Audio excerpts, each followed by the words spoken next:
Today I want to talk about something called the dead internet theory, a disturbing and unsettling yet entirely plausible theory that gives me that awful sinking feeling in the pit of my stomach. The kind of feeling you get when you know someone is lying to your face. The kind of feeling you get when you connect two formerly unconnected points in your mind, and their newfound connection gives you chills because you didn't want to believe it, but the truth is too obvious to ignore now. This theory adds a deep-seated gut feeling to what many of you have experienced for years and years but have been unable to put into words. The feeling that something is deeply wrong online, but you can't put your finger on what or why. Many people seem to have pieces and fragments, but no one seems to have figured everything out. Once I explain all of this, I'm sure a lot of you are going to be feeling these exact thoughts. So I'm sorry if I break any worldviews with this video. It honestly isn't my intention. I, like so many others, just want the truth. So let's get right into the dead internet theory. Most of the internet is fake. This theory is a collection of a lot of ideas from many people, but credit must be given to Illuminati Pirate for bringing together so much of this information into a single thread. I'm going to discuss a lot of what he says, as well as pull a ton of information from a variety of sources and comments from all over the web.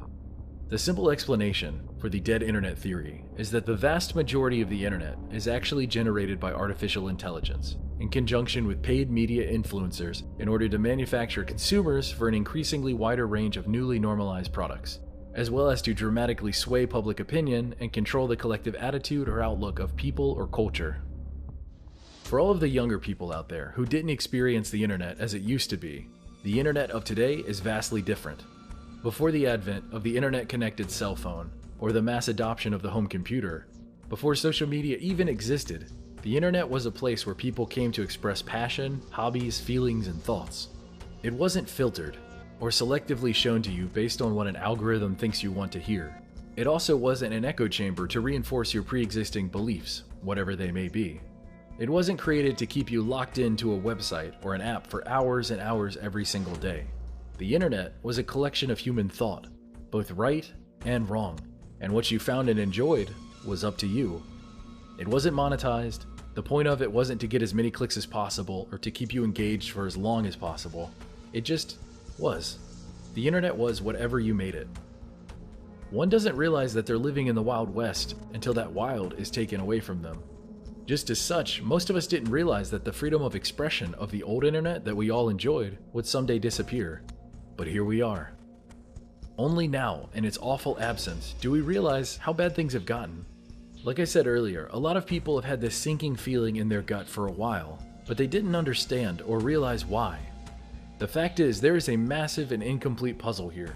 Some of us have a piece or two, but none of us have all the pieces, and anyone that claims otherwise, I wouldn't trust them.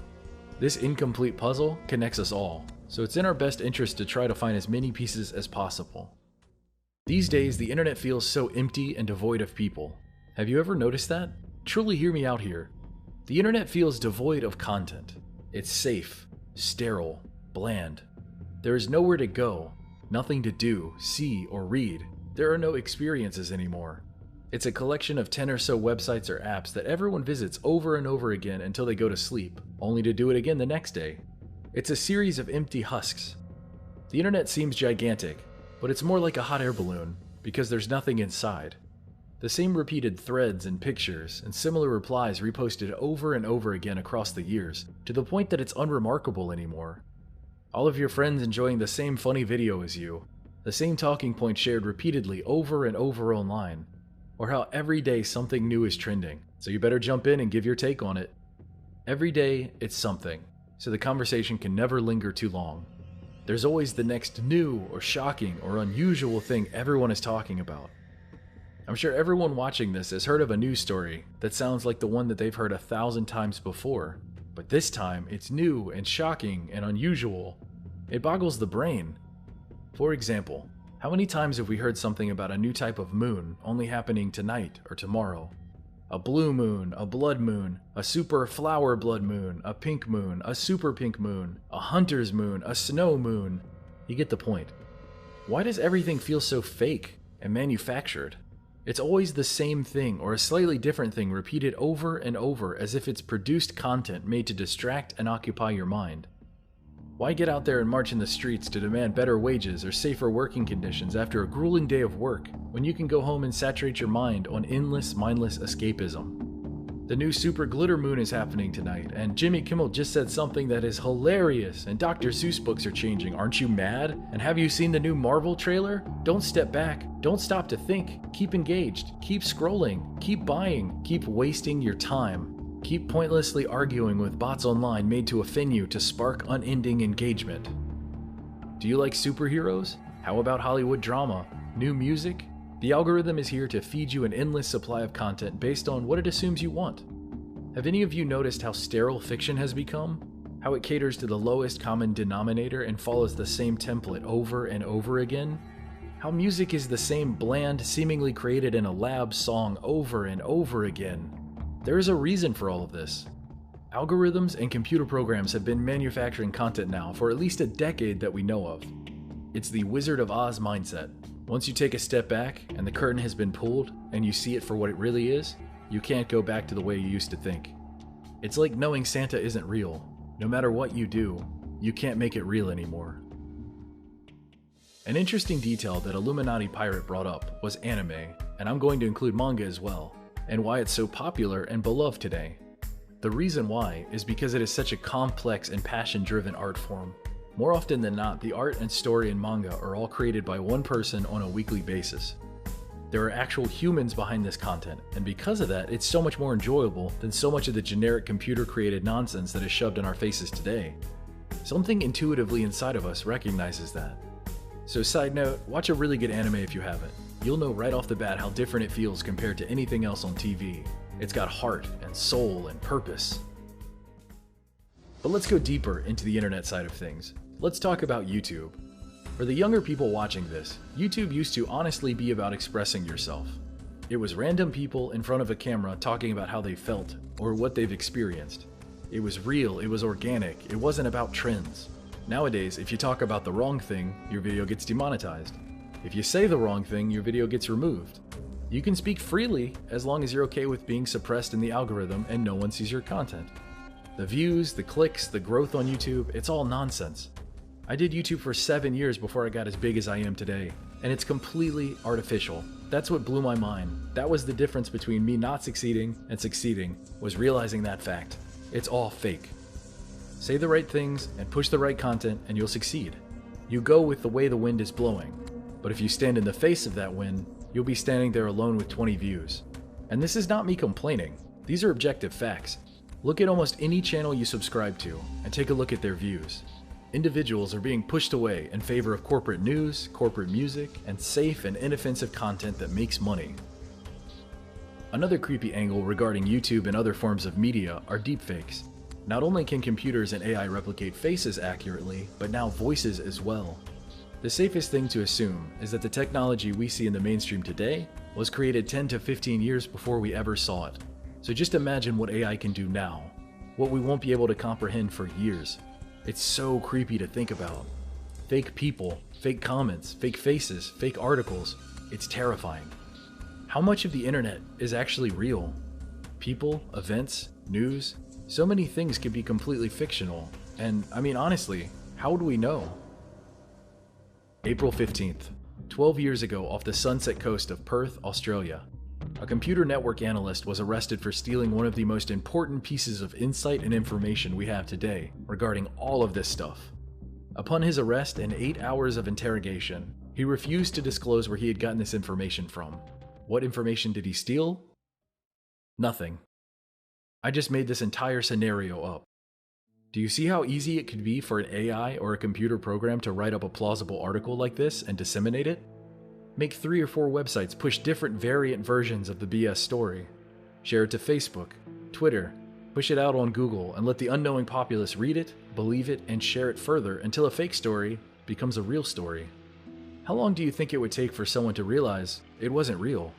Things like this have honestly happened many times, and by the time the truth comes out, the internet has moved on to whatever the next objective is.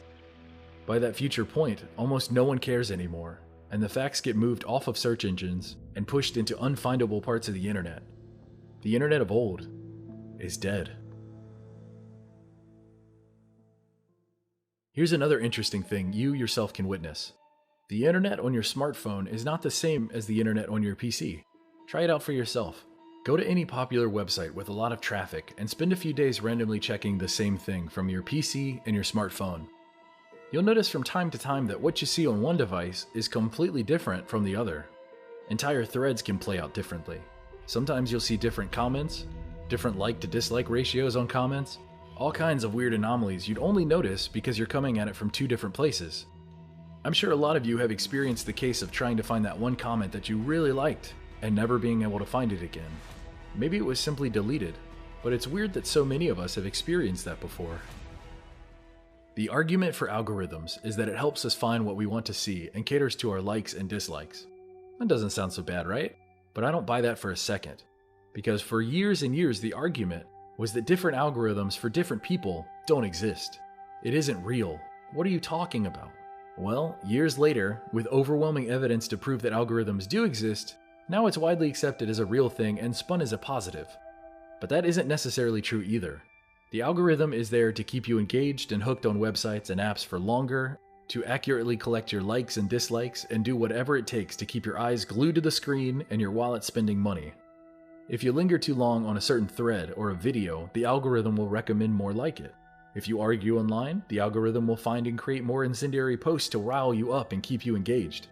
If you didn't already know it, you are the product being manipulated and used, and AI will do anything to keep you there. What is right? What is wrong?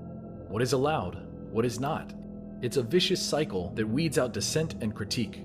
Nuance isn't allowed. I don't necessarily mean from a political standpoint, although I can't completely disregard this angle. So whether you're right-leaning or left-leaning or something else, suppression is a real thing for all sides.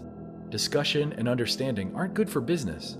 There is a small Overton window of allowed discourse, and if you stray outside of that window, everything is done to squash you or hide you away. And I don't necessarily mean just extreme points of view. Take, for example, war. War is incredibly destructive and awful. So many innocent lives are lost and trillions of dollars are wasted. For what? Profits for corporations and defense contractors, and territory for the geopolitical chessboard, but nothing that directly helps you or I. But advocate against war, or try to make changes to stop war, and the entire internet will miraculously find a way to critique you, destroy you, and silence you. You are just one small voice in a sea of manipulation, money, and power. And that's not all. The AI and algorithms are used to push public opinion. World news is pushed only by a handful of specific people, carefully selected and manicured for you. For every hot-button issue, there is a deliberate and more often than not manufactured angle which is going to be pushed towards you to keep you fighting rather than collectively coming together. Let's briefly talk about the recently ended conflict. The fact of the matter is that no matter what time we left that country, it was going to collapse. 10 years ago, today, or 10 years from now. This is a fact, but they don't want that to be a fact. Obviously, the powers that be wanted us to stay there indefinitely because it is so lucrative. There are so many natural resources to pillage, and the money made by defense contractors was so great, we gotta stay there forever. Thankfully, public opinion was against this. People were tired of it and just wanted it to end. Americans need help over here, not more endless nonsense thousands of miles away. Now, notice how the dynamic shifted when the pullout started. Every major news organization went into overdrive doing everything they could to get back in. Every news channel, every website, every major influencer on Twitter and Facebook and Instagram, any person that stood out there saying, "Hey, this is a good thing, bring them home," was crushed by an overwhelming majority online saying the opposite. Now this is incredibly weird, considering the vast majority of Americans say the exact opposite. Stuff like this is the perfect example, because you can really see where things aren't adding up. I'm not here to argue the details of leaving. I could make an hour-long video on that, or the political angle, or any of that. If you have that deep urge to go into that, I must ask you to stay on topic. The anger and engagement and fighting is all a distraction. The point I'm making is that when there is a narrative or an angle they want, they are going to do everything to get it. It's creepy, it's weird, and it's unsettling. Let's talk more about social media. There is a reward and punishment system built in to push things in certain directions. For example, look at Reddit. I have joked for years and years that Reddit is a hive mind. Now that this theory has come along, that joke seems to be a lot less funny and a lot more realistic.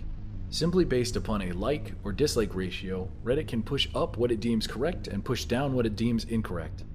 Then you have bots spamming to derail conversations on subjects they don't want discussed, and dividing and conquering on real issues to break down any progress that could be made. It's a psychological game being played on everyone. You want more upvotes, and to get them, you make sure you say the stuff that's going to get pushed up. Don't rock the boat, follow the trends, say agreeable things, avoid disagreeable things or challenging topics. The obvious point of Reddit having a point-based system is to make the points go up. This system discourages you from saying things that will make your points go down. You only want your points to go up. Do you see the problem? I'm not even that much of a contrarian, but the first thing that I do when I check out an interesting Reddit thread is to sort by controversial, because it feels so much more human. I want to read responses from people with different opinions, not so much to get mad or to argue with others, but to have my beliefs challenged. I find it ridiculous that I have to dig so deeply to find this kind of stuff. That's why so many places on the internet feel like echo chambers of repeated ideas and thoughts. I don't want to be reassured that I'm correct. I want to be challenged repeatedly so I can either strengthen my perspective or change it if necessary. Another social media I'd love to talk about is Twitter. What Twitter does is they place people in rooms, and you don't know what room you're in or how you got there, but you're there. You can't escape from these rooms or have a way of checking to see which room you're in or who else is in there with you. Upon learning this, you might think that the goal of these rooms is to lock you in with other people similar to you. But in fact, the goal is to generate high-intensity emotional responses, like outrage or humor. Swelling up your emotional state is more likely to get you to stay on these sites for longer, have more interactions, and allow them to collect more data on you to be sold or manipulated. By trapping us in these invisible rooms, you are more likely to see things you disagree with, but only to a certain extent. You will not have to actually face a detailed counterpoint to your argument, only a brief, incomplete summary maximized for high-intensity emotion. You see, the point of Twitter isn't to find common ground, or debate the issues. It's to misinterpret and argue and get mad and waste time and energy while they collect data on you and throw ads in your face. Twitter does this by imposing an overly strict 240-character limit per tweet to make it physically impossible to discuss complex ideas in such a small space, so conversations naturally devolve into insults and shock value. There's a reason the country feels so divided right now, and it's all intentional. Look at Facebook. It's a well of content thrown at you just to rile you up and support your pre-existing beliefs. Are you mad about this? Well, here is more stuff to get mad about. Are you worried about this? Well, here are more things to worry about. Do you love cats or dogs? Aren't they great? Well, this really bad thing happened to one of them. You better stay engaged and keep watching. Your emotions don't matter at all to us. Buy the stuff, argue a bunch, and keep isolating yourself from other humans because it makes you less powerful. So how much of the internet is fake? Studies suggest that less than 60% of web traffic is human. That's right, 60%. According to researchers, some years, a healthy majority of them are mostly bots. For a period of time in 2013, the New York Times reported that half of YouTube traffic was bots masquerading as people, a portion so high that employees feared an inflection point would happen, meaning YouTube's systems for detecting fraudulent traffic would begin to regard bot traffic as real and human traffic as fake. They even have a name for this hypothetical event. It's called the inversion. Remember, this was all the way back in 2013. So it's not a stretch in the slightest to assume that the threshold of bot traffic has been met and surpassed, meaning that the internet is, for the most part, filled with non-living voices. It really puts it in perspective how outnumbered we are compared to bots. The vote counts on YouTube, Reddit, Instagram, it's all manipulated and distorted. Very little of it is real. For example, every single time that I upload a video, I lose around 10 subscribers. It's like clockwork. Doesn't matter what I upload or how popular it is, I lose around 10 subscribers right when I click publish. Amazingly enough, I'm not alone in this. This isn't a single glitch that just happens to me. This happens to most people with a big enough subscriber base, and I'm sure the numbers scale upward. The common prevailing theory is that it's YouTube's sly way of removing regular humans from the equation. If you're big enough and successful enough, you can weather the storm pretty easily. Losing 10 subs isn't bad when you gain thousands. But if you're a smaller YouTuber, or a YouTuber they don't really want around anymore, losing subs is an easy and subtle way to mentally break you down and eventually remove you from the equation. The push for corporate content and acceptable content is all that matters. YouTube isn't about you anymore. Just change the name already and call it Content Tube or Corporate Tube. But let's get even deeper and more disturbing. DARPA, the Defense Advanced Research Projects Agency, is a research and development agency of the United States Department of Defense and is responsible for the development of emerging technologies for use by the military. DARPA had a program called LifeLog, and its goal was exactly that, to log one's entire life. LifeLog aimed to compile a massive electronic database of every activity and relationship a person engages in. This was to include credit card purchases, websites visited, the content of telephone calls and emails sent and received, faxes, postal mail sent and received, instant messages sent and received, books and magazines read, television viewing habits and radio selections, physical locations recorded by wearable GPS sensors, and even biomedical data captured through wearable sensors. The point of collecting all of this data on everyone was to identify preferences, plans, goals, and markers of intentionality. Another of DARPA's goals for LifeLog had a predictive function. It sought to, quote, find meaningful patterns in the timeline to infer the user's routines, habits, and relationships with other people, organizations, places, and objects, and to exploit these patterns to ease its task. Sounds absolutely terrifying, correct? Well, lucky for us, it was shut down February 4th, 2004 over criticism from civil libertarians concerning the privacy implications of such a system. Interestingly though, on that exact same day, February 4th, 2004, a small and little-known website at the time launched called Facebook. No, I'm not joking, not in the slightest. The exact same day that they shut down LifeLog, Facebook started. Lucky for us though, back in 2020, on Twitter, the official DARPA account came out to reassure people that LifeLog and Facebook have absolutely nothing to do with each other.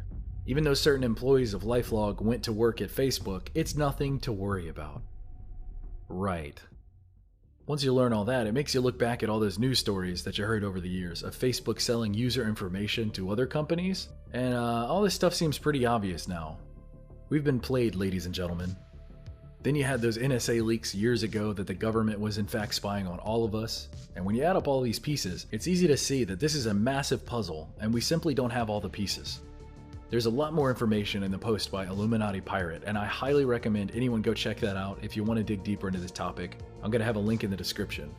The conclusion that he draws is essentially this. The US government is engaging in an artificial intelligence-powered gaslighting of the entire world population. Now, whether you agree with this, or disagree, or accept some parts or deny other parts, you can't say this isn't a fascinating theory. It's a positive feedback loop. A stick and carrot approach. Say and do the right thing, get rewarded. Say and do the wrong thing, get artificially suppressed. This way the narrative can be strung along in whatever way a corporation or government pleases. Why debate and discuss ideas and plan for progress when we can instead yell about stupid, pointless culture war nonsense? Just think about it, the internet is the fastest way to retrieve, absorb, and share information. Of course it was going to eventually be manipulated and contorted into what it is today. Nowadays, everyone is too cowardly to have an opinion that clashes with what is deemed acceptable within the Overton window. Artificial trends created by who knows what drive the daily narrative. Then we get drawn into that by an overwhelming human obsession with being a part of the conversation. If you're not a part of it, you feel left out. And if you play it safe and you go with the flow, well, you feel validated and a part of something. It's human psychology and sociology used against us.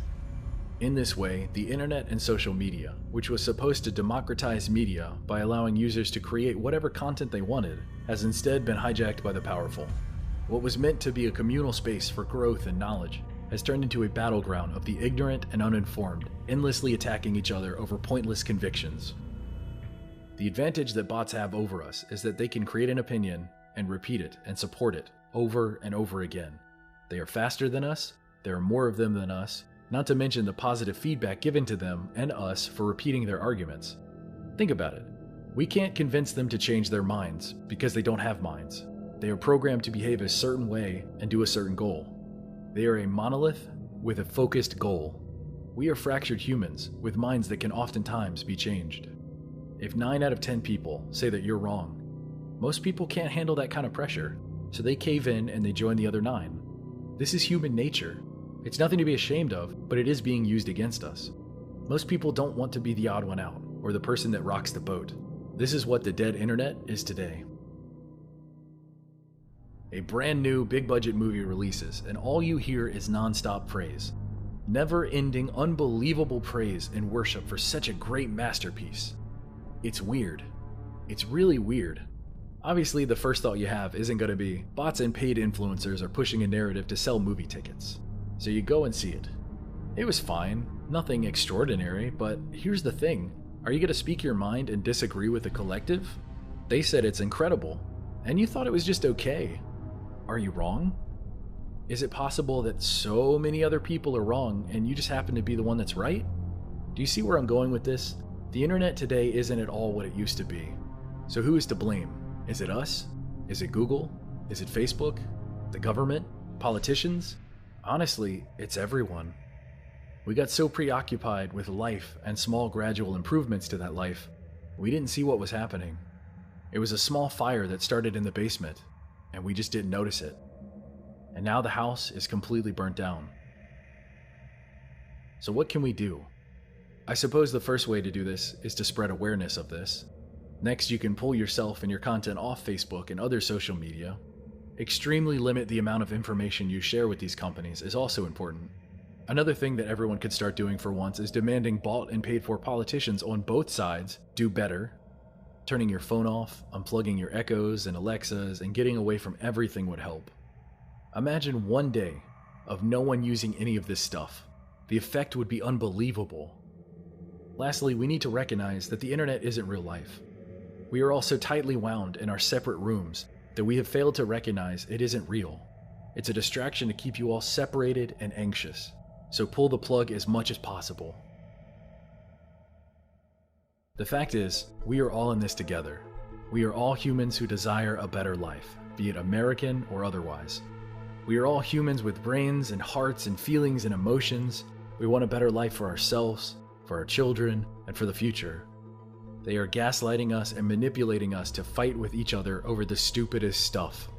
My main objective with this video is first and foremost explain the dead internet theory, but secondly to reinforce the idea that even if we disagree with each other over certain things, we need to realize that 99% of that noise is a distraction. We can overcome small differences. Everything doesn't have to be a fight. Everything isn't a life or death struggle, like frauds on the internet try to make it out to be. We don't need to separate and segregate ourselves into smaller and smaller groups just to infight. The more we do that, the less power we all have. If we want to change things, we have to realize that we are all in this together, and the further we grow apart from one another, the chance of us coming together for positive change gets smaller and smaller, and they win. So tell me, what do you think about the dead internet theory? Is this something you could see yourself believing, or is it too far out there for you to accept? There's a pretty powerful impulse in all of us that when we hear something huge that could change our view on everything, we reject it to protect ourselves. This is natural and normal. Humans aren't meant to have their entire existence blown up. No one wants to have their entire worldview, which they've built a life upon, crumble before their very eyes. It's intense, it's strange, but I challenge you to face it bravely. Personally, I find this fascinating, but honestly, a little frightening. The first time I read it, it gave me chills. But then again, every spooky mystery kind of gives off that vibe. So I hope you enjoyed this deep dive into something new, and if you did enjoy it, I hope that you will continue to support my efforts to entertain you going forward. If you like this and you think my work is worth supporting, head on over to Patreon and throw me a few bucks there, link in the description. The last time I made a video on a weird topic like this, it got demonetized and pulled down, so any help is appreciated. Also, if you subscribe to my Patreon, you'll get early access to all videos just like this one, as well as exclusive videos that only they get to watch. Thank you all so much for watching. Let me hear all of your thoughts below, and until next time, never stop searching.